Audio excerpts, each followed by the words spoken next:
Mateo 28, del 18 al 20. Vamos a orar para dar inicio.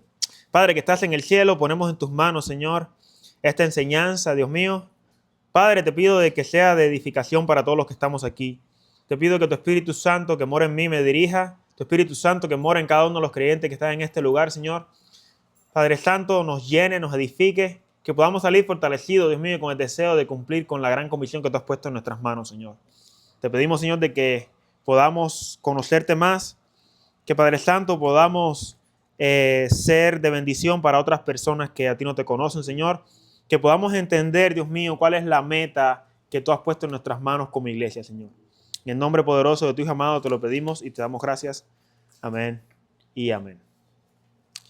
Hermanos, como les dije, abran sus Biblias, Mateo 28, Mateo capítulo 28, versículo del 18 al 20. La semana pasada vimos cómo Dios le ha dado diferentes regalos a la iglesia. Y entre esos regalos, Dios ha dado apóstoles, profetas, evangelistas, pastores y maestros. Y esos regalos Dios los dio a la iglesia ¿para qué? ¿Con qué fin? Perfeccionar a los santos, equipar a los santos. Y cada uno de esos regalos tienen una función única para la congregación. Bienvenido, hermano. Entonces, esos regalos que Dios dio a la congregación fueron específicamente para la edificación de los santos. Aunque tenemos diferentes funciones, seguimos siendo parte de un solo cuerpo. Los apóstoles y profetas cumplieron con su labor y ellos dejaron evangelistas, pastores y maestros para la congregación. Esas personas que están dedicadas a la congregación tienen la responsabilidad de ser de edificación para los santos, ayudarlos a madurar y crecer en el conocimiento del Señor. Y esa perfección que el Señor dejó viene cuando cada uno de nosotros buscamos la unidad de la fe. La unidad de la fe. Y la unidad de la fe viene a través de la madurez espiritual y el fruto del Espíritu Santo. Si no tenemos esas dos cosas, no podemos estar en la unidad de la fe. Entonces, la iglesia, principalmente, todos nosotros, tenemos que buscar la unidad de la fe, la llenura del Espíritu Santo, el fruto del Espíritu Santo, para poder buscar la unidad en la fe. No podemos hacer una de estas cosas sin buscar las otras. A todos los que Dios le ha dado a la congregación, son en sí un regalo. De manera que el regalo a la congregación no solamente pastores y maestros, aunque Jesucristo cuando resucitó le dio dones o regalos a la congregación para que se beneficien de ellos. Además de eso, cada persona que se añada a la congregación es un regalo para esa congregación. Cada persona tiene dones diferentes, tiene capacidades diferentes y Dios los usa de manera diferente. Hay personas que son maestros y enseñan de manera diferente a otros maestros. Todos los maestros que Dios ha dado a la congregación o a la iglesia tienen diferentes dones. Unos tienen más capacidades que otros, por eso que unos enseñan mejor que otros o más claro que otros, pero eso no significa que no sean maestros, sino que Dios ha dado diferentes dones y diferentes capacidades para enseñar y para hacer la función que tienen. Pero todos servimos al mismo Señor como un solo cuerpo. Entonces la pregunta es, ¿cuáles son tus dones?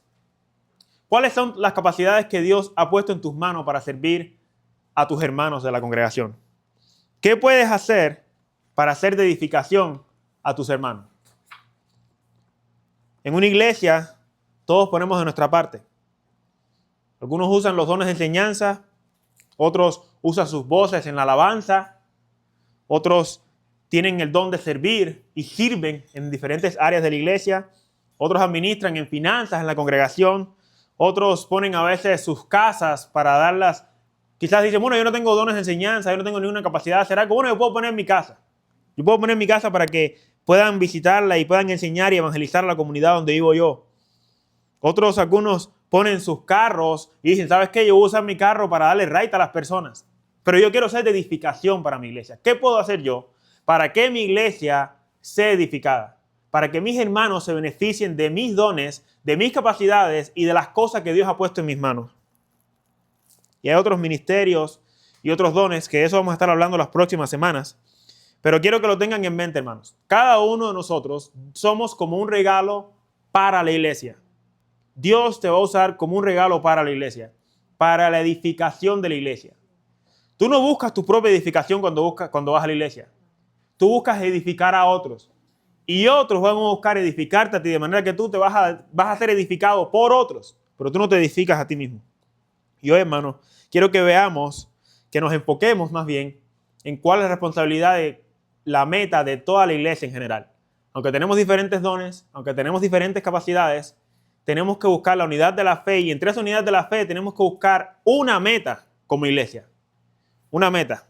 Y esa es la gran comisión. La gran comisión. ¿Alguno de ustedes ha escuchado esa frase, la gran comisión? A ver, alguien bien rápido que me diga qué es la gran comisión.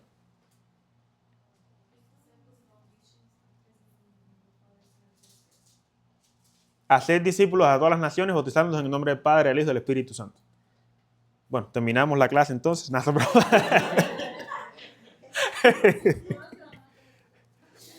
Además de eso, ¿qué más es la gran comisión? Esa es una definición perfecta, porque ese es el pasaje bíblico que vamos a estudiar hoy. ¿Qué más es la gran comisión? Algo más que se hace en la gran comisión. Hacer discípulos, eso fue lo que dijo ella. Pero Sanar enfermos. Sanar enfermos, ¿qué más? Levantar a los muertos, levantar a los caídos. ¿Qué más? Discipularlos. Pues caemos en todos. La responsabilidad primaria de la iglesia es discipular a las personas. Es hacer discípulos. Esa es la gran comisión. Entonces, Mateo capítulo 28, ¿ya lo tienen ahí en sus manos? Mateo capítulo 28, versículo del 18 al 20. Esa es la palabra del Señor. Y Jesús se acercó y les habló diciendo: toda potestad me es dada en el cielo y en la tierra. Por tanto, id y haced discípulos a todas las naciones, bautizándolos en el nombre del Padre y del Hijo y del Espíritu Santo, enseñándoles que guarden todas las cosas que os he mandado, y aquí estoy con vosotros todos los días hasta el fin del mundo. Hermanos, Jesús nos ha dado a cada uno de nosotros las llaves del Evangelio. Las llaves del Evangelio. Si ustedes leen el versículo 18, dice: toda potestad me es dada. Toda potestad me es dada en el cielo y en la tierra. De manera que Jesús es Señor en el cielo, donde está nuestro reino, y en la tierra. Jesús tiene la potestad de hacer lo que Él quiera en el cielo y en la tierra.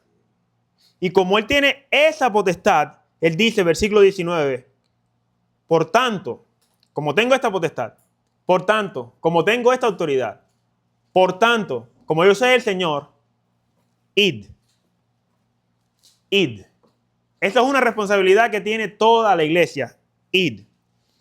Debemos ir. Esa es la responsabilidad que tenemos cada uno de nosotros. Y muchas iglesias han perdido esta visión. Han perdido la visión de evangelizar, han perdido la visión de hacer discípulos, han perdido la visión de ir y enviar gente a que prediquen el evangelio en otros lugares donde no se ha escuchado la palabra del Señor, en enviar misioneros a otras ciudades, a otros países, en abrir otras iglesias. Esta responsabilidad de ir la tiene la iglesia. Jesucristo dejó esta responsabilidad a su iglesia. Id. Eso es un mandato. Ir. Entonces, para poder cumplir con la gran comisión, nosotros tenemos que ir. Y algunos de nosotros tenemos diferentes lugares a donde Dios nos ha llamado a ir. A mí Dios me mandó a abrir esta iglesia, pero no es lo único. No es lo único. Eso es parte de lo que Él me mandó a hacer. Cuando dice ir, no es solamente ir a otra parte del mundo. Tú puedes ir a donde está tu vecino, donde vives tú, y predicarle el evangelio. Tú puedes ir al que te está vendiendo la comida y predicarle el evangelio. Tú puedes ir a la casa de tus familiares o ir y llamar a un familiar tuyo, a un amigo tuyo y predicarle el evangelio. Predicarle el evangelio. El evangelio es lo que salva a la persona. Es lo que salva a la persona. Cuando vamos, no solamente vamos y ya. Vamos y compartimos un mensaje. Ese mensaje es el evangelio. En Marcos 16, del 15 al 16, dice: id por todo el mundo y predicad el evangelio a toda criatura. Id por todo el mundo y predicad el evangelio a toda criatura. De manera que cuando Jesucristo dice, por tanto, id, añadiendo lo que Marcos dice, es ir y predicar el evangelio a toda criatura. Hasta los perros, si puedes. A toda criatura. Predícale el evangelio a toda persona que está alrededor tuyo. A toda persona que tú conoces. El mensaje del evangelio es que Jesucristo ha muerto por nuestros pecados y que ha resucitado. ¿Qué es el evangelio? ¿Alguien me puede decir qué significa evangelio? Una pequeña definición breve de qué es el evangelio. Buenas nuevas. Cuando antes, buenas noticias, buenas nuevas es lo mismo. Cuando alguien antes decía evangelio, entendía que era una buena noticia. Y eso lo usaba el gobierno. Cuando el presidente o el rey hacía algo para el país, había un heraldo que iba a la ciudad y decía, hay un evangelio, una buena noticia de parte del rey. Van a haber cambios para el país, van a haber cambios que se van a hacer, van a haber beneficios para la ciudad, para los ciudadanos. Entonces, cuando escuchamos de que hay una buena noticia, es el evangelio. Ese es el mensaje que predicamos. ¿Cuál es ese evangelio? Bueno, yo lo puedo resumir en 1 Corintios, capítulo 15. Yo creo que Pablo lo define muy brevemente ahí. En el capítulo 15 de 1 Corintios, dice el versículo 1, además os declaro, hermanos, el evangelio que os he predicado, el cual también recibisteis, en el cual también perseveráis. De manera que nosotros predicamos el evangelio, nosotros recibimos ese evangelio y nosotros perseveramos en ese evangelio. Ese es el mensaje de salvación. Y luego dice el versículo 2, por el cual asimismo, si retenéis la palabra que os he predicado, sois salvos si no creísteis en vano. Porque primeramente os he enseñado lo que asimismo recibí, que Cristo murió por nuestros pecados conforme a las Escrituras. Ese es el mensaje del evangelio. Cristo murió por nuestros pecados. Y tristemente, este es el mensaje que las iglesias no quieren predicar. ¿Sabes por qué? Porque si yo digo que Cristo murió por tus pecados, significa que tú eres un pecador. Y cuando tú le dices a alguien, tú eres un pecador, ya, ahí sí ya no. Ahí sí ya no. Porque no podemos juzgar a nadie, porque nosotros no estamos aquí para juzgar a nadie. Al contrario, debemos amarnos los unos a los otros. Que eso es verdad. Es verdad que debemos amarnos, pero eso no es el mensaje completo. El mensaje completo demanda arrepentimiento. El mensaje del evangelio demanda un arrepentimiento genuino. De manera que Jesucristo murió por nuestros pecados, y dice el versículo 3, conforme a las Escrituras. De manera que cuando tú le predicas al evangelio a alguien, tú le estás diciendo, Cristo murió por tus pecados y no es invento mío. De manera que yo, sin conocerte, yo sé que tú eres un pecador. Porque de acuerdo a las Escrituras, esto no es invento mío, esto no son mis sentimientos, esto no es mi intuición. Las Escrituras dicen que tú eres pecador. Y como eres pecador, Cristo tuvo que morir por tus pecados. Eres un pecador y ese es el mensaje del evangelio. Pero Cristo no solamente murió por el pecado. Dice el versículo 4, y que fue sepultado y que resucitó al tercer día conforme a las Escrituras. Ese es el mensaje del evangelio. Cristo murió por nuestros pecados, pero no solamente murió, sino que también resucitó y en su resurrección nos dio la herencia de la vida eterna. Ese es el mensaje del evangelio. Y si tú no conoces el evangelio, deberías de conocerlo. Y si tú conoces el evangelio y nunca le has predicado a alguien, o hay personas en tu vida que nunca han escuchado el evangelio, porque tú no le has hablado, deberías de tener vergüenza. Deberías avergonzarte. Y no son palabras mías. Mire lo que dice el versículo 34, ahí mismo en 1 Corintios, capítulo 15. Dice, velad debidamente y no pequéis, porque algunos no conocen a Dios. Para vergüenza vuestra lo digo. ¿Escuchaste bien? Algunos no conocen a Dios. Para vergüenza tuya lo digo. Compañeros de trabajo, amistades, personas en tu familia, personas en tu vida que no conocen el evangelio por tu culpa. Por tu culpa nunca han escuchado el evangelio. Dios te dio la noticia de la salvación y tú no has intentado ni lo más mínimo por compartir el evangelio. 1 Corintios 15:34. Tú no has hecho ni lo más mínimo por compartir el evangelio de esas personas. A tus jefes, a tus amistades. Yo a veces, hermanos, me veo como que la misión mía en la tierra es compartir el evangelio. Yo he estado en trabajos que a mí me han regañado por compartir la palabra de Dios a alguien. Me han regañado. Tanto que me han dicho, te vamos a dar un warning si continúas. Pero donde yo estoy, hermanos, mi responsabilidad en la tierra es compartir el evangelio. Cristianos por todo el mundo fueron asesinados por compartir el evangelio. ¿Y yo voy a tener miedo que me van a despedir de un trabajo por compartir el evangelio? ¿En serio? Cristo murió por el pecado.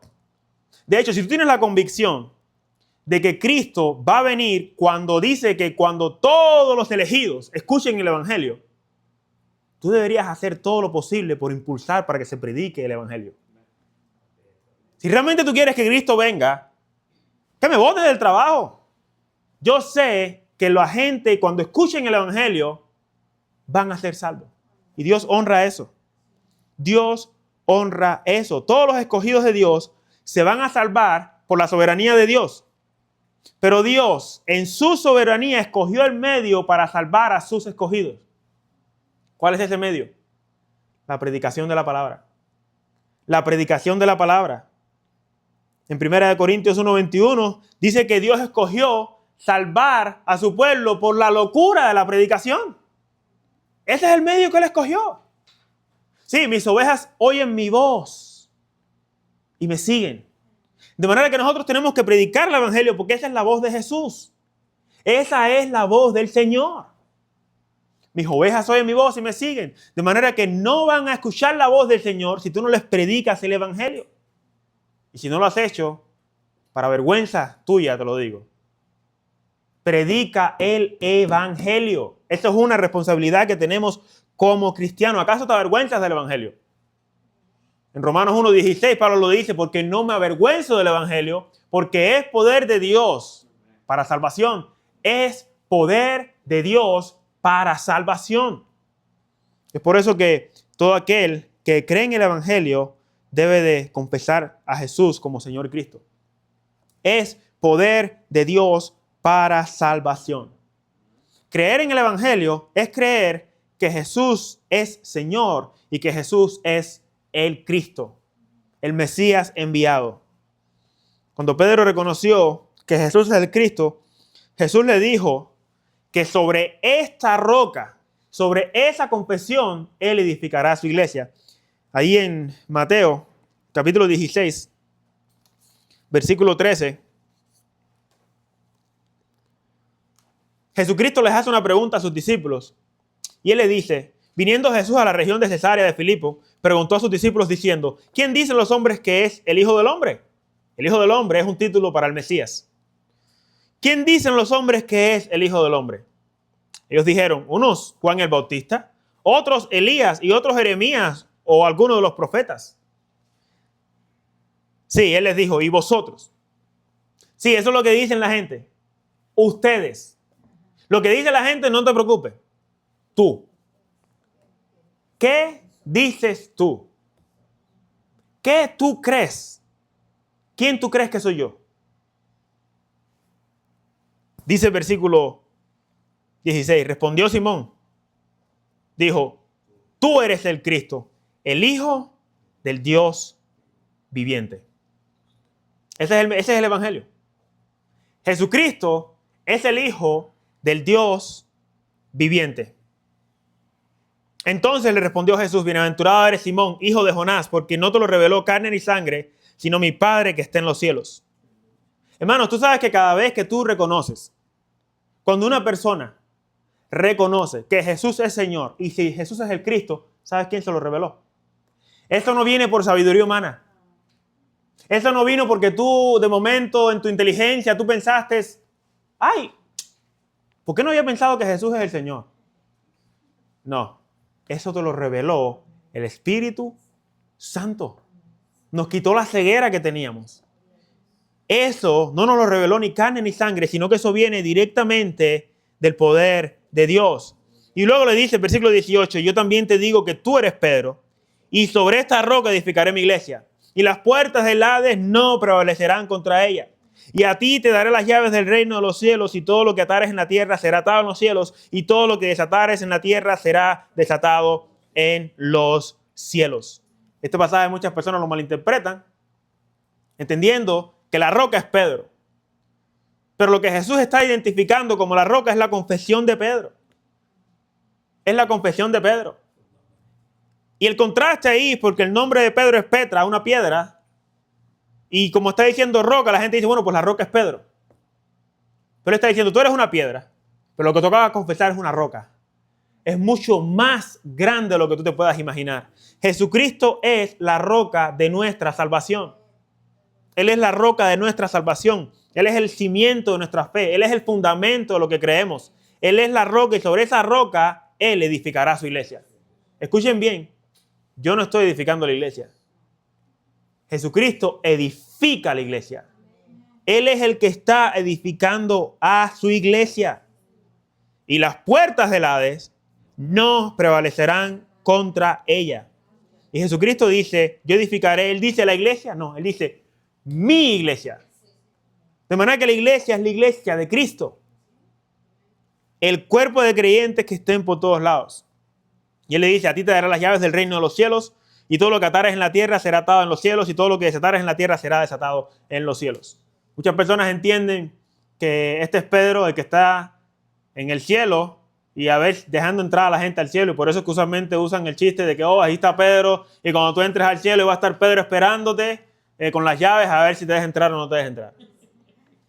Realmente, hermanos, eso es una mala interpretación. Los católicos romanos entienden eso. Pero realmente lo que el Señor le está diciendo ahí es, cuando tú usas el Evangelio, tú vas a usarlo para abrirle las puertas de los cielos a las personas.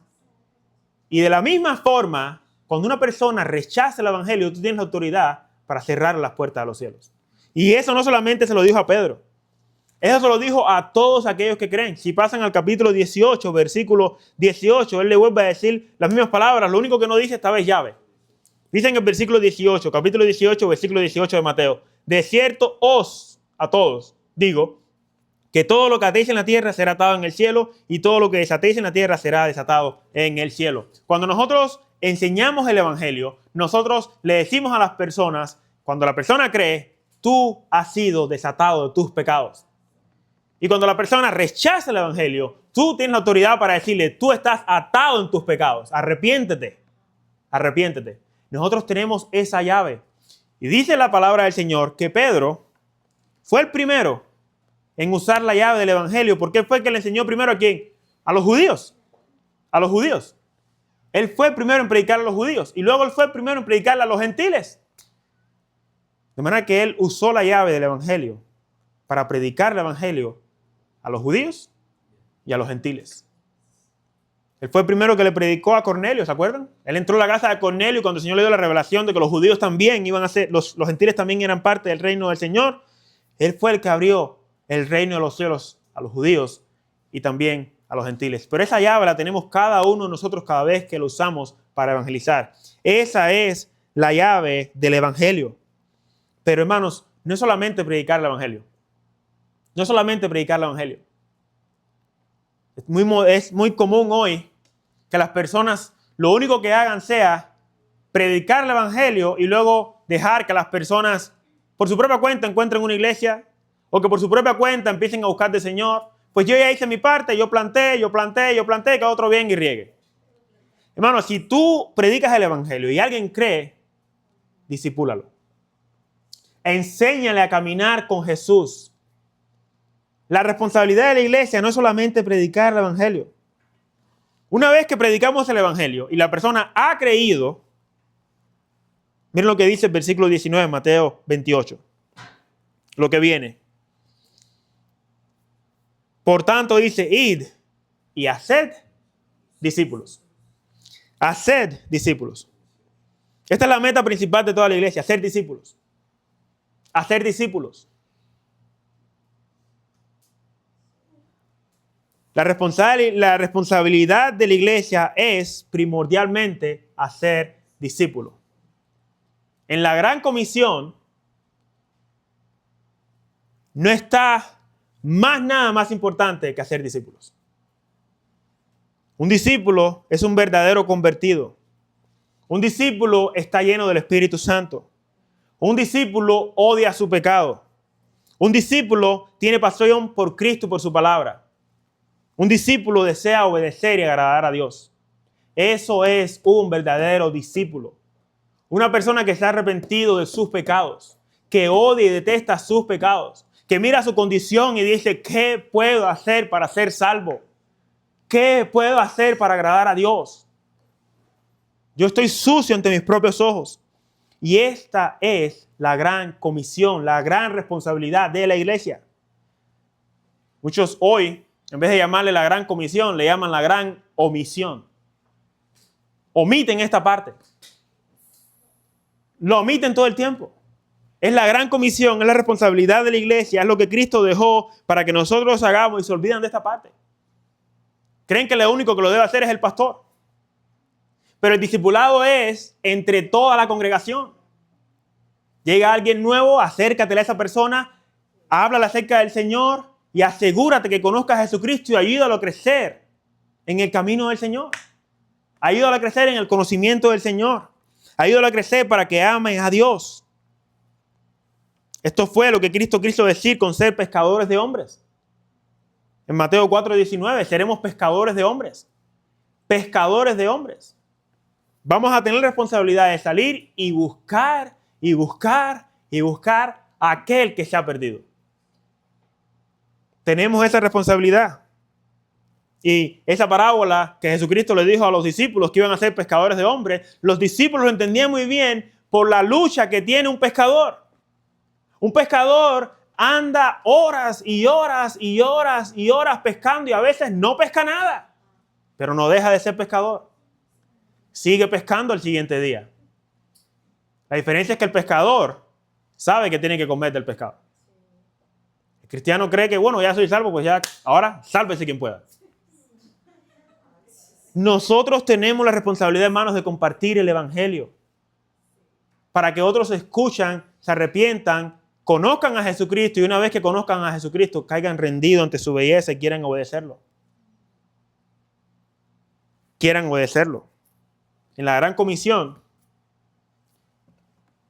no es, y ahí es donde se equivocó el hermano Rodrigo, no es resucitar muertos. Porque Dios no nos mandó a resucitar muertos. Quizás muertos espiritualmente sí. Porque si fuera por eso no quedaran gente en el panteón. Si lo que Dios nos mandó fue a resucitar muertos, entonces eso es lo que haríamos. Vamos al panteón a resucitar muertos. Aunque Dios tiene la autoridad y el poder para resucitar muertos, ese no es el mensaje del evangelio. No es el mensaje del evangelio. El mensaje del evangelio es compartir las buenas nuevas para que se arrepientan. Y si muere, se vaya con el Señor. Ese es el mensaje del evangelio. Hacer discípulos. Discipular a la persona para que crezca. Y esta siempre fue la meta de la iglesia primitiva. Pasen a Hechos capítulo 14. Hechos capítulo 14, versículo 21.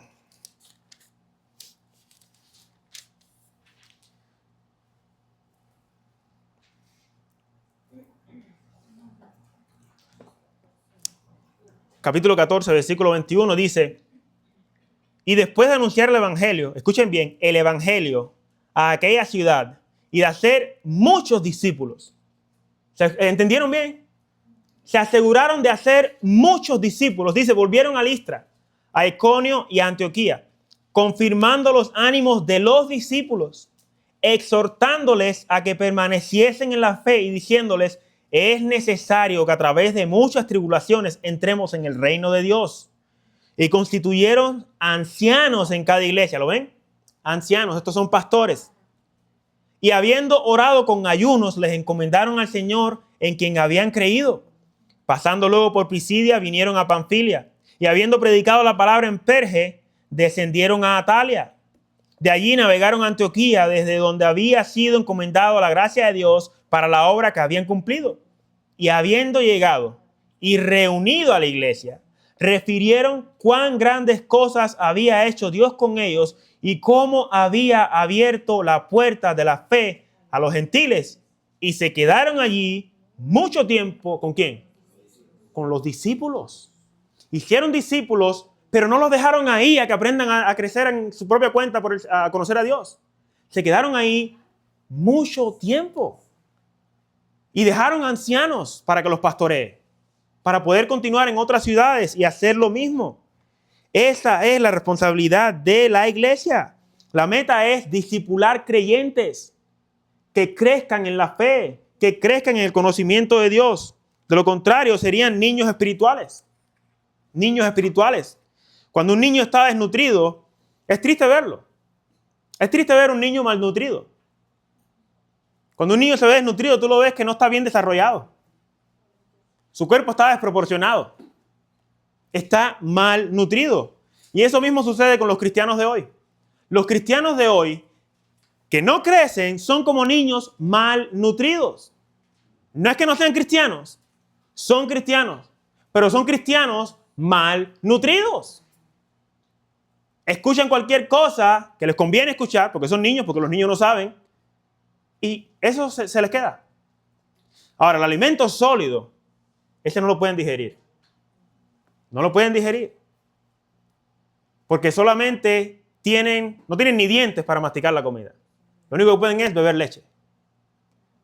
No pueden digerir el alimento sólido y siguen siendo niños malnutridos. Son niños espirituales. No crecen a la estatura de la plenitud de Cristo. Nosotros tenemos que crecer como cristianos. Y esa responsabilidad primariamente lo tienen los pastores. Porque la razón por la que la gente no crece en una congregación es porque los pastores no están haciendo su trabajo. Es la verdad. Los pastores tienen la responsabilidad de equipar, de edificar a los santos para que hagan la obra del ministerio y luego para que no anden por todo viento de doctrina. Eso lo estudiamos la semana pasada. Si pasan a Efesios capítulo 4, solamente como una referencia de lo que estudiamos la semana pasada, Efesios capítulo 4, en el versículo 11, dice, y él mismo constituyó a unos apóstoles, a otros profetas, estos fueron los que pusieron el fundamento, a otros evangelistas, a otros pastores y maestros. ¿A fin de qué? De perfeccionar a los santos. Esto es madurar a los santos, hacerlos maduros en la fe, que crezcan, de equiparlos. ¿Para qué? Para la obra del ministerio. Una vez que esos cristianos están perfeccionados, están maduros, ellos van a hacer la obra del ministerio. Con sus dones, con sus talentos, con sus habilidades, ellos van a servir a Cristo. Dice, para la edificación del cuerpo de Cristo. Una vez que los cristianos crecen, maduran, sirven al Señor en el ministerio, empiezan a edificar a otros cristianos en la congregación. Y luego dice, hasta que todos lleguemos a la unidad de la fe, y miren esto, y del conocimiento del Hijo de Dios, a un varón perfecto. Esto es un varón maduro, es como una fruta que está perfecta para comerse, a la medida de la estatura de la plenitud de Cristo. ¿Ustedes escucharon bien? Dejó pastores, maestros, evangelistas para que perfeccionen a los santos, para que lleguen a la estatura de la plenitud de Cristo.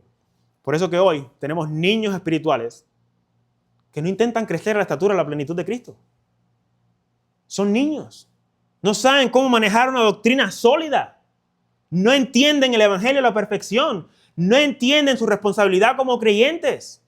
Y siguen siendo niños. Y dice el versículo 14, para que ya no seamos niños fluctuantes, llevados por doquiera de todo viento de doctrina, por estratagema de hombres que para engañar emplean con astucia las artimañas del error. Dice, sino que siguiendo la verdad en amor, crezcamos en todo en aquel que es la cabeza, esto es Cristo. Es nuestra responsabilidad crecer en amor y en la cabeza que es Cristo. Tenemos que buscar esa estatura. De manera que cuando tú te examines en las Escrituras, tú digas, ¿me parezco yo más como Cristo hoy? ¿Será que estoy madurando en mi fe? ¿Será que yo estoy más rechazando mis pecados? ¿Será que estoy haciendo yo la obra del evangelio para que otros sean edificados y conozcan a Dios más profundamente? Esa es nuestra responsabilidad como iglesia. Como iglesia. No lo tienen que buscar, pero en Colosenses capítulo 1, lo pueden apuntar. Colosenses capítulo 1, versículo del 9 al 12. Pablo dice que él hace una oración por nosotros, por todos los que vamos a creer, por todos los que creemos, por todas las iglesias.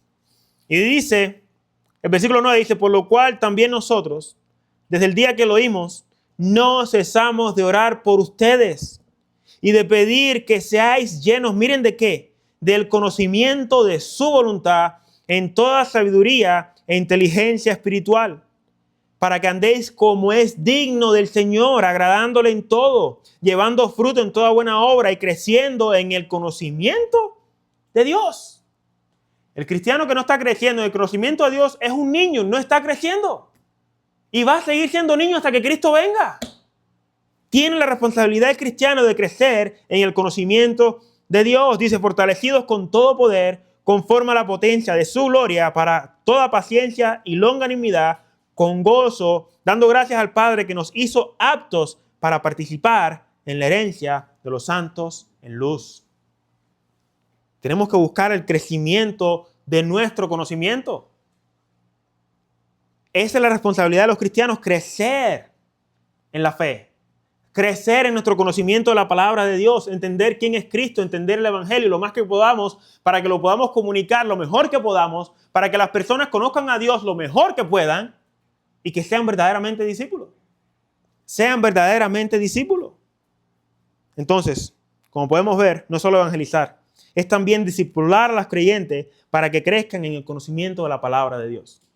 Para que crezcan en el conocimiento de la palabra de Dios. ¿Por qué es tan importante este conocimiento? Jesucristo dijo en Juan 8:32, conoceréis la verdad y la verdad os hará libres. Si no conocen esa verdad, no van a ser libres de sus pecados.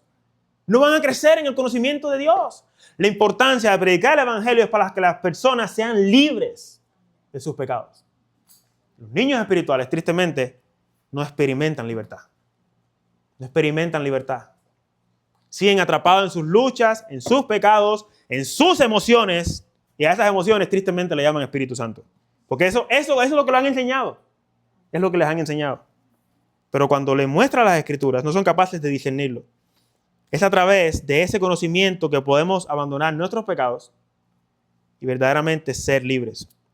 Una vez que las personas son instruidas y discipuladas, vuelvan a Mateo capítulo 28, versículo 19. Mateo capítulo 28, versículo 19. Dice de la siguiente manera: a todas las naciones. Si algo tiene la iglesia hispana es eso. Tenemos gente de todas las naciones. Tenemos el mismo idioma, con diferente verborrea, porque tenemos diferentes formas de explicar nuestras propias cosas. Aunque tenemos el mismo idioma, tenemos gente de todas las naciones. Gente de México, Honduras, El Salvador, Cuba, Puerto Rico, Guatemala. Mientras hablemos el mismo idioma, no importa. La iglesia americana solamente lo único que tiene son americanos. Están divididos, los morenos por un lado y los blancos por el otro. Por ahí dejan entrar un chino, pero ya. Pero nosotros los hispanos metemos a todos los hispanos en la misma iglesia. Hermanos, el evangelio no es cultura. No es cultura. Hay iglesias que son culturales. La gente cree que el pasaje donde dice Pablo, me hago como los judíos para salvar a los judíos y me hago como los gentiles para ganar a los gentiles, los griegos para ganar a los griegos, crees que es volverse como el mundo para salvar al mundo. No, todo tiene su tiempo. Nosotros, cuando tengamos tiempo de comernos unos tacos o un arroz con gris o unos gandules, eso es cultural. Nosotros no tenemos diferencias culturales. Nosotros tenemos nuestras diferencias culturales, pero podemos aprender a convivir con eso. El evangelio no es cultura. Estaba escuchando un misionero que él le dice, ¿cómo puedes tú predicar el evangelio a una tribu indígena en Perú? Araguna, no me acuerdo bien cómo es que se llama una tribu indígena en Perú. Y él le responde al que le pregunta, él le dice, es que yo no estoy predicando el evangelio al indígena en Perú. Yo le estoy predicando el evangelio a un pecador. El evangelio no cambia, sea donde estés. Es el mismo. Yo no hago el evangelio a tu cultura para que tú puedas entender mejor el evangelio. Yo predico el evangelio a personas pecadoras de todas las naciones. El evangelio no se puede cambiar de acuerdo a la cultura, es el mismo evangelio. La teología no puede cambiar de acuerdo a la cultura. ¿Acaso Dios cambia? Dios no cambia. Dios no cambia. El americano cree que Dios es americano. El hispano cree que Dios es hispano. El judío cree que Dios es judío. Y realmente esa es la mentalidad que tenemos. Usualmente hay gente que cree que Dios es como su padre terrenal. Y así se lo imaginan. Dios distante. O un Dios amoroso, de acuerdo a cómo lo criaron. Pero cuando lees las Escrituras te das cuenta cómo es nuestro Dios. Él no es como nosotros. Él no es como nosotros. Nosotros debemos de ser como Él, pero Él nunca va a ser como nosotros. Él es Dios. Él es Dios. No tiene cultura. Él nos ha dado nuestro idioma a cada uno de nosotros. Eso lo dicen las Escrituras. También nos ha dado nuestra fe. Y esa es la forma en la que alcanzamos a las personas de diferentes idiomas. No importa el idioma, no importa la cultura, a esa persona se tiene que alcanzar a través de la predicación del Evangelio. Hermano, ¿tú te has puesto a pensar, ¿debería yo aprender otro idioma para compartir el Evangelio en chino? Nadie quiere aprender otro idioma para compartir. No, a ese chino que se salve como pueda. Compartimos el Evangelio y ya... No, ya hasta ahí, ese es mi límite. Un hispano, ya. Hermanos, en la iglesia primitiva había gente de todas partes, de todas tribus. Hablaban diferentes vocabularios y, por supuesto, Dios les dio idiomas sobrenaturales para que ellos pudieran compartir el Evangelio.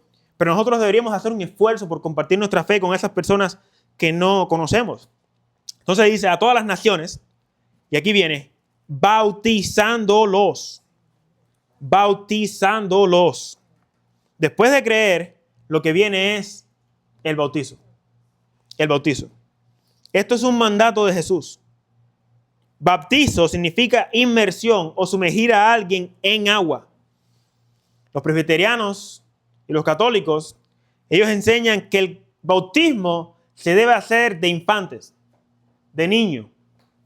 ¿Por qué enseñan ellos esto? Ellos creen que cuando Pedro fue a casa de Cornelio y les dijo, será salvo toda tu casa, y bautizaron a todos los que estaban en casa, ellos entienden que bautizaron también a los niños. Pero eso tiene que ser un error en su interpretación. Es un error en su interpretación, porque el bautismo es de creyentes. Debemos de creer para poder ser bautizados. Creo que es en Marco capítulo 16, versículo 16, el Señor dice, el que creyere y fuere bautizado, ese será salvo. De manera que si un niño no cree, no debe ser bautizado. ¿Cómo vas a bautizar a alguien que no cree? Tú tienes que bautizar a alguien que cree. El bautismo es para los que creen, solamente para los que creen. Si una persona no cree, no puede ser bautizada. La persona tiene que creer en el Evangelio para poder ser bautizada. Y el bautizo es por inmersión, no es por aspersión, no es por un spray que se le echa a la persona, no es por un rocío, es por inmersión. Es por eso que es un error de interpretación el de ellos. Ellos bautizan a la gente rociándole agua, así hacen también los católicos. Juan el Bautista dice en Juan 3:23 que la razón por la que bautizaba en el área que estaba bautizando era porque había mucha agua. Había mucha agua. Y cuando bautizó a Jesús, en Mateo 3:16, dice que subieron del agua, de manera que habían descendido al agua y subió del agua. Ese es el bautismo. El que está bautizando tiene que descender al agua con el que está siendo bautizado. Eso es lo que representa la muerte y resurrección. Creo que hay un pasaje que lo explica un poco más claro. Pasen a Hechos capítulo 8. Hechos capítulo 8. Hechos capítulo 8. ¿Se acuerdan de Felipe? Hermanos, Dios va a hacer lo que Él tenga que hacer para salvar a sus escogidos. Él va a hacer lo que Él tenga que hacer. Es que Dios ama tanto a su iglesia que Él no va a dejar que ni uno se pierda. Ni uno. Este Felipe es uno de los diáconos que salen en el capítulo 6, cuando escogen a los diáconos, del problema que tuvieron con las viudas. Pero este Felipe le llaman el evangelista. Felipe es uno de los diáconos en Hechos 6:5. Es uno de los diáconos de Hechos 6:5. Y este Felipe dice que fue llevado por el Espíritu Santo de un lugar a otro. De un lugar a otro. No necesitó caminar. No necesitó un viaje en avión. No necesitó un carro, no necesitó un caballo. Dios va a hacer lo que necesite hacer para salvar a los suyos. Y este hombre de aquí, un eunuco, etíope es africano, Dios quería salvar a este hombre, uno solo. Uno solo. Y este etíope dice que cuando Felipe, el Espíritu Santo lo lleva y lo deja al lado de la carroza donde está el etíope está escuchando, está leyendo la palabra del Señor. Y miren lo que dice el versículo 29. Dice, y el Espíritu dijo a Felipe, acércate y júntate a ese carro. Acudiendo Felipe, lo oyó que leía el profeta Isaías y dijo, ¿entiendes lo que lees? Le dice, pero ¿entiendes lo que lees? Hermano, ¿se dan cuenta de la importancia de entender? No es leer y tú aplicarlo como tú quieras o darle la interpretación que tú quieras. Tienes que entender por qué está diciendo esto las Escrituras. Tienes que entender por qué. Dice, ¿entiendes lo que lees? Él no le dijo, ¿qué significa ese pasaje para ti? No, lo que significa para ti, eso a nadie le importa. ¿Entiendes lo que está diciendo el profeta? Tú lo entiendes verdaderamente. Lo que significa para ti a nadie le preocupa. ¿Entiendes lo que estás leyendo? Y él le dijo, ¿cómo podré si alguien no me enseñare? Necesito un maestro. Esos son los dones que Dios le dio a la iglesia. ¿Cómo podré si alguno no me enseñara? Y le rogó a Felipe que subiese y se sentara con él. El pasaje de la escritura que leí era este: como oveja a la muerte fue llevado, y como cordero mudó delante delante del que lo trasquilaba, así no abrió su boca. En su humillación no le hizo justicia, mas su generación, ¿quién la contará? Porque fue quitada de la tierra su vida.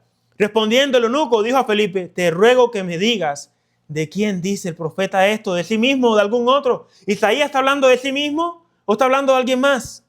Entonces Felipe, abriendo su boca y comenzando desde hasta la escritura, ¿cómo dice la pasaje que tienen ustedes, hermanos? ¿Comenzando desde dónde? Desde esta escritura le anunció el Evangelio de Jesús. Desde esta escritura le anunció el Evangelio de Jesús. Comenzando desde ese pasaje, le anunció el Evangelio. Ese es el mensaje, el Evangelio de Jesús. Y yendo por el camino, al parecer, iban por el camino, el carro siguió moviéndose. Dice, llegaron a cierta agua. Escuchen, hermano, le explicó el Evangelio completo. Él le explicó el bautismo. ¿Por qué entiendo que le explicó el bautismo? Porque mire lo que le dice el eunuco. Aquí hay agua. ¿Qué impide que yo sea bautizado? ¿Qué impide que yo sea bautizado? Felipe le dijo, esto es lo único que te impide a ti ser bautizado. Miren esto. Si crees de todo corazón, bien puedes. De manera que para tú ser bautizado tienes que creer. Tienes que creer, y no creer básicamente algo superficial. Dice de todo corazón. Si crees de todo corazón, estás listo para bautizarte. ¿Estás listo para bautizarte? Tienes que creer de todo corazón. De manera que para que una persona pueda ser bautizada, tiene que creer de todo corazón. ¿Qué impide que yo sea bautizado? ¿Crees de todo corazón? ¿O crees superficialmente? ¿Realmente tú crees que Jesucristo es Señor? ¿Realmente tú crees que si hoy te dicen niega a Jesucristo y mueres, pasas a la presencia del Señor, o estás dispuesto a negarlo? ¿Realmente estás dispuesto a cargar tu cruz? Porque si no lo estás, entonces no crees de todo corazón. Si crees, ese es el Evangelio. Si crees de todo corazón, puedes. Puedes. Por supuesto que puedes. La pregunta es, ¿qué te impide ser bautizado? No creer. No creer. Si no crees esto, no puedes ser bautizado. Tristemente hoy bautizan a la gente sin importar lo que creen. Levantan su mano, yo creo y ya. Pero realmente no le preguntan qué es el Evangelio. Es una convicción que viene de lo profundo del corazón. Y eso nace de la persona que ama al Señor porque ha sido regenerada de adentro hacia afuera. Y dice, y respondiendo dijo, creo que Jesucristo es el Hijo de Dios. ¿Saben lo mismo que le dijo? Lo mismo que le dijo Pedro a Jesús. ¿Quién dice la gente que soy? Pedro le dijo, tú eres el Hijo del Dios viviente. ¿Tú crees el Evangelio entonces? ¿Tú crees el Evangelio? Felipe, dice el versículo 38, y mandó a parar el carro. Y descendieron ambos, escuchen bien, los católicos, los presbiterianos, ambos al agua, Felipe y el eunuco, y le bautizó. Y cuando subieron del agua, escuchen bien, subieron del agua, habían descendido al agua y subieron del agua, el Espíritu del Señor arrebató a Felipe y el eunuco no le vio más y siguió gozoso su camino. Eso es increíble, hermanos.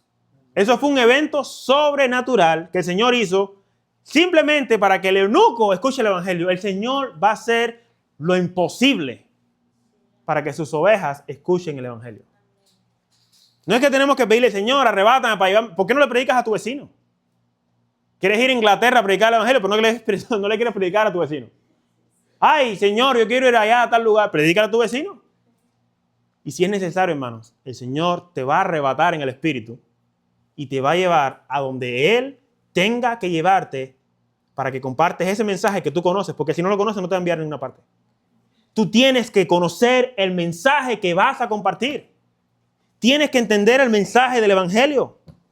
Compartir el mensaje que Felipe le predicó. Fue un mensaje largo, hermanos.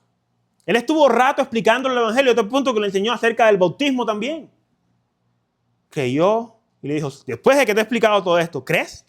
Entonces no hay nada que te pueda impedir que seas bautizado.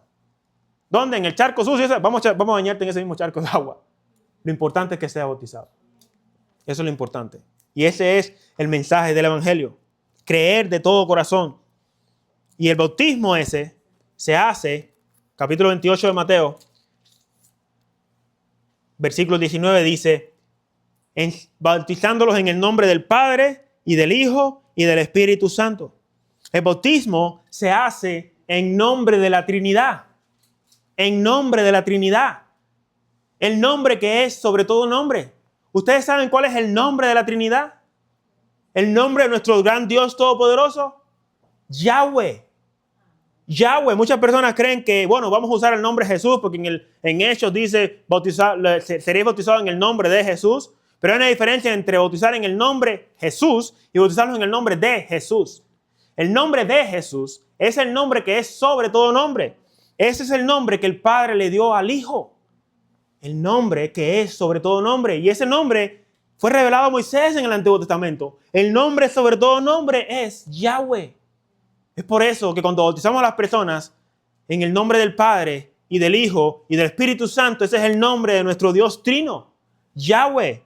En Juan 17:11 Jesús dijo, guárdalos en tu nombre, el nombre que me has dado. La Reina Valera no lo explica así, porque la Reina Valera omite esa parte, porque la traducción de los manuscritos de la Reina Valera tienen algunos errores. Manuscritos más antiguos revelan que Jesucristo dice, guárdalos en tu nombre, el nombre que me has dado. Ese nombre es el nombre que es sobre todo nombre, el nombre de Jesús. Entonces lo bautizamos en el nombre del Padre, del Hijo y del Espíritu Santo. Esa es la forma correcta.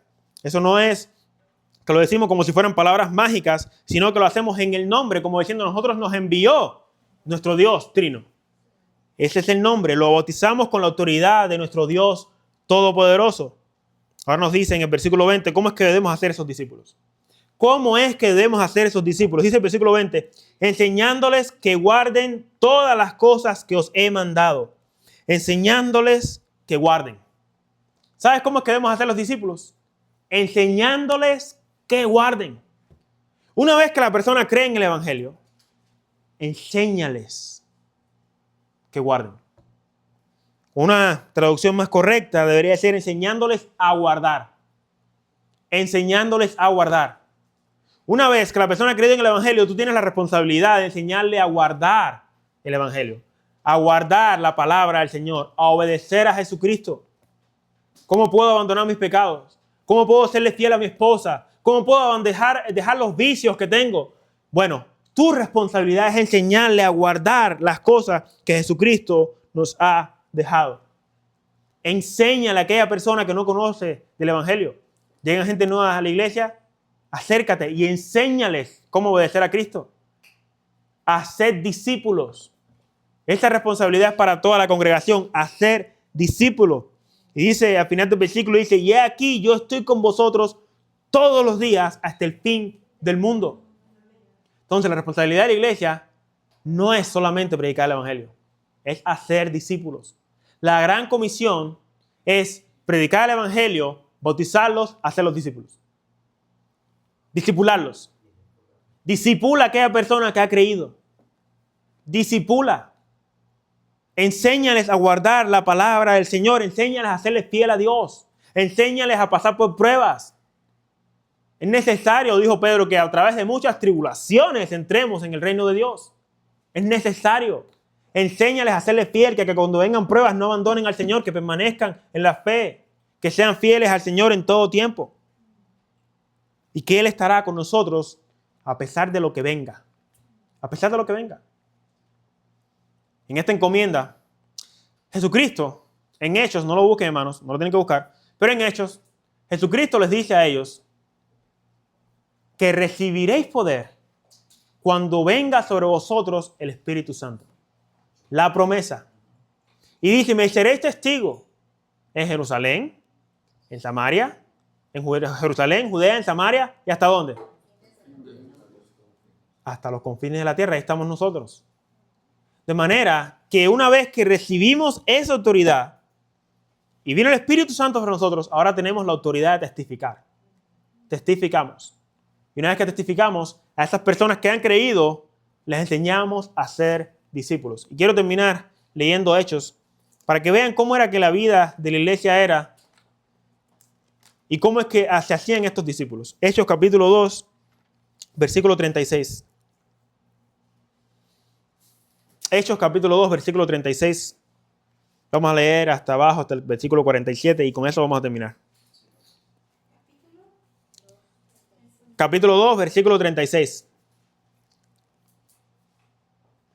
Él predica el evangelio y una vez que predica el evangelio, él le dice a todos ellos, sepa pues, ciertísimamente toda la casa de Israel, que a este Jesús, a quien vosotros crucificasteis, Dios le ha hecho Señor y Cristo.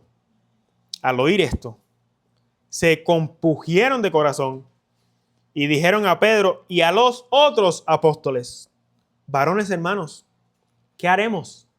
Esa es la respuesta de aquel que quiere ser salvo. Esa es la respuesta de aquel que escucha el evangelio. ¿Qué haremos? Pedro le dijo, arrepentíos. Arrepiéntanse. Ese es el mensaje del evangelio. Arrepiéntanse. Y bautícese cada uno de vosotros en el nombre de Jesucristo. No en el nombre de Jesucristo, sino en el nombre de Jesucristo. Para perdón de los pecados. Y recibiréis el don del Espíritu Santo. Porque para vosotros es la promesa. Y para vuestros hijos. Y para todos los que están lejos. Para cuantos el Señor, nuestro Dios, llamare. Y con muchas otras palabras. Y les exhortaba, diciendo, sed salvos de esta perversa generación. Así que los que recibieron su palabra fueron ¿qué? Bautizados. Y se añadieron aquel día como 3,000 personas. Eso es increíble. Hermano, yo sé que mucha gente a veces no le importa la cantidad de gente que hay en la iglesia. Pero dice aquí que habían 3,000 personas, de manera que había alguien que estaba contando. 3,000 personas. 3,000 personas. De manera que llevar la cuenta de las personas es algo importante. Tenemos que saber cuántas personas somos. Tenemos que conocer a nuestros hermanos. Tenemos que saber, somos tantos hermanos en nuestra congregación. Yo los conozco por nombre. Como 3,000 personas se añadieron en aquel día. Y no solamente se añadieron, dice el versículo 42, dice, y perseveraban en la doctrina de los apóstoles. Perseveraban en las enseñanzas de los apóstoles. En la comunión unos con otros. No se quedaban solamente en las enseñanzas. Bueno, voy a la iglesia, escucho el mensaje, me voy. En la comunión unos con otros. Dice, en el partimiento del pan y en las oraciones. Esa era la marca de la iglesia primitiva. Perseveraban en la doctrina de los apóstoles, esa es la doctrina bíblica. Perseveraban en la comunión. Perseveraban en el partimiento del pan y en las oraciones. Y en las oraciones. Y dice, versículo 43, el resultado de todo esto, y sobrevino temor a toda persona, y muchas maravillas y señales les eran hechas. ¿Por quién? Por los diáconos. Por los evangelistas. Por los apóstoles. Los apóstoles estaban poniendo el fundamento y Dios autentificaba a los apóstoles con estas señales y milagros. Versículo 44. Todos los que habían creído estaban juntos y tenían en común todas las cosas y vendían sus propiedades y sus bienes y lo repartían a todos según la necesidad de cada uno. Y perseverando unánimes cada día en el templo, hermanos, cada día en el templo y partiendo el pan en las casas, comían juntos con alegría y sencillez de corazón, alabando a Dios y teniendo favor con todo el pueblo. Y miren quién añadía a las personas, hermanos. Y el Señor añadía cada día a la iglesia los que habían de ser salvos. Yo predico, tú evangelizas, yo pastoreo, yo no añado ni una persona a la iglesia, hermano. Ni una. El que añade cada día a la iglesia los que han de ser salvos es el Señor. Yo predico, yo evangelizo, yo discipulo. Al final, los que llegan al evangelio los trae el Señor. Yo no he hecho nada. Por eso no merecemos ningún tipo de gloria. Con eso, hermanos, ténganlo en mente. La responsabilidad de la gran comisión es predicar el evangelio, bautizarlos y hacer los discípulos. Enseñarles a obedecer el evangelio. Enseñarles a obedecer lo que Cristo nos ha dejado. Eso es discípulo. ¿Y esa responsabilidad es para mí solo? No. Es para toda la iglesia. Entonces, la semana que viene tenemos el compromiso con una iglesia local, la membresía y la disciplina de la iglesia. Compromiso con una iglesia local, la membresía y la disciplina de la iglesia. Y esto lo vamos a ver en las Escrituras. Esto no es un invento. Compromiso, membresía y disciplina. Vamos a orar para ponerlo todo en las manos del Señor. Así que la próxima semana traiga con qué apuntar porque lo va a necesitar. Padre que estás en el cielo, te damos gracias, Señor, porque tú nos has permitido, Señor, escudriñar tu palabra, conocerte más. Permite, Dios mío, de que podamos crecer todos en la unidad de la fe a pesar de nuestras diferencias, a pesar, Dios mío, de que hay cosas que nosotros tenemos convicciones, Señor, siempre buscar la unidad de la fe y la paz entre hermanos, Señor, sabiendo que estamos cumpliendo con tu gran comisión, sabiendo, Señor, que estamos cumpliendo con el llamado que tú nos has puesto en nuestras manos, Señor. Permite, Señor, de que podamos ser unidos en lo que creemos, que perseveremos en la doctrina de los apóstoles, que perseveremos, Señor, en la comunión unos con otros, que perseveremos, Señor, en las enseñanzas, en el partimiento del pan y en las oraciones, mi Dios, que perseveremos con un deseo de poder crecer, de evangelizar, de discipular a otros, Señor. Permite, Dios mío, que tu Espíritu Santo sea el que nos nutra, el que nos llene, el que nos capacite, el que nos guíe, Padre Santo, a toda la verdad y que nos ayude, Padre Santo, para poder compartir el Evangelio. Padre Santo, tú nos recordarás las cosas que tenemos que decir cuando compartamos tu palabra, Señor, porque tu Espíritu Santo mora en nosotros. Nosotros lo creemos, Señor, y tu palabra dice que haciendo esto, que no tengamos temor, porque tú estarás con nosotros todos los días, hasta el fin del mundo. Todos los días, Señor, incluye hasta el peor de nuestros días. Incluye, Señor, hasta esos días donde quizás nos maten de manera horrenda. Tú estarás con nosotros, Señor. Danos esa fe, danos esa confianza, danos la sabiduría, Señor, y danos, Padre Santo, el deseo de querer honrarte y ser de bendición para la iglesia local, mi Dios, para usar nuestros dones, mi Dios. En el nombre de Jesús te lo pedimos y te damos gracias. Amén y amén.